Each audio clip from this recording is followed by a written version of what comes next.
we, of course, are preserving these items through various methods that we have for preservation. But we don't feel that they're really of any use to just put in a box and put away in a vault. The public needs access to them, so we have decided to provide access through what we call the Van Sickle Library. And it is in this building, and it will house indexes and some items, copies of some items, will be right in the room for the public to use and view. And then some things are very sensitive documents, and we would like to have complete control over their copying and handling. So the indexes that will be provided in the library will guide people to those items, and they will need to make an appointment with us to have the item copied if it can be copied. Well, there's a lot of interest these days in a person's family history and in genealogy. If those records aren't preserved, the next person who's interested in that won't have any material to go by to find out about their family history. Newsprint is the worst paper that there is, and it's meant to be thrown away. What you really want out of a newspaper is the information. You don't want to save the thing itself, because it takes up a lot of space, and that valuable space can be used for something that really needs to be saved. Old photographs, an old black and white photograph properly done will supposedly last for 1,000 years. That's, what I was always taught, and I believe it's true. So that if you save those things, those really important things, and use that valuable space for those, and get rid of the things like the newsprint, you can make Xerox copies, which are much more permanent. You can use acid-free papers to copy onto and save the information out of news clippings. Well, here's an example of what not to do. These objects are wrapped in newspaper, and they're tied up in a box with duct tape, all very bad materials, things you should not use. You definitely don't want to wrap your precious objects in newsprint or use duct tape. You start out looking at a certain collection of documents, and you think, well, it's just this huge collection of paper and some photographs, and how am I going to organize it? What am I going to do with it once I get it organized? And so that takes a great deal of time, but in the process you discover some real gems, document-wise, land transactions, obituaries, wills, things doing with water issues, which were very significant in Carson Valley. And what I've been doing through the terms of the Schrapp grant is to put the things in correct order, following standard operating procedures. There's nomenclature books and things of that nature that you use to organize the material. And I've been putting it in archivally safe materials, folders, files, and things like that. And now I'm creating the index and creating a database of all of the documents that they have.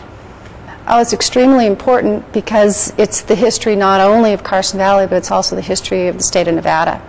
And if it's not protected and saved and documented that we have this material and then in turn made accessible to the public, it will just continue to deteriorate in a drawer somewhere and no one will know. And there's some really significant pieces in the collection. So it's very important. We're doing really a service to not only the people of this area who may be historians or someone doing their own genealogy, but also to the residents of the rest of the state.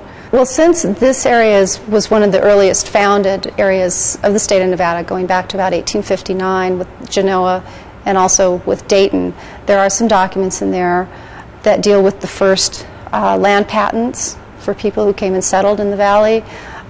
There's documents dealing with some of the first toll roads and bridges.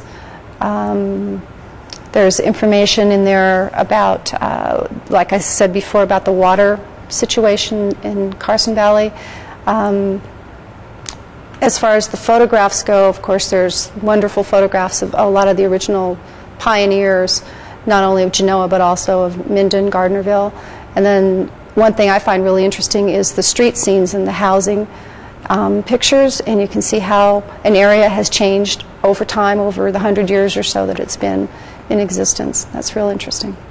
I think they're real reservoirs of information, and they house so much, and it's so exciting to really get into seeing the documents and the photographs and also the three-dimensional objects, because it puts a real human touch on it. I mean, real people, you know, sat on these couches and used these farm implements, and then they also had their photographs taken, you know, to hand out to their friends or whatever, and it all kinds of ties in to create a history of the area, and it's fascinating. It's a love of history, and that's what it is. Well, I think everyone has a shoebox probably under their bed that's full of, you know, grandma's old pictures or something. Some of them are identified and some of them aren't. And every now and then you pull that box out and you blow the dust off and you kind of go through it and you start remembering, and it brings back memories of maybe your childhood and listening to your mother or your aunt or someone or your grandmother describe those people and how they lived and where they came from. So they're telling you, they had been telling you the history of your family and the history of how you came to be where you are. And I think that's very important. Everyone wants to know their roots and why we came to this area and how come we were here and what did Grandpa do for a living. And a lot of families have that kind of information. And if they don't protect it and preserve it somehow, eventually it will disappear.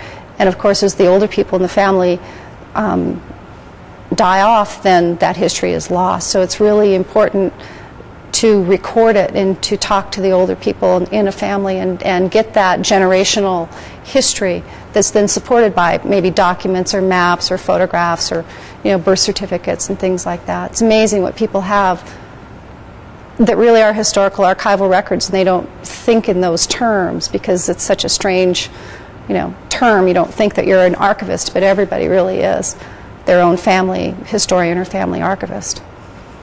In the last few years, there's really been a surge of interest in protecting those kind of documents, and a lot of catalogs and different companies are now advertising and promoting the purchase of archivally, you know, safe things to put your photo albums in, or to put photographs in, or to preserve documents.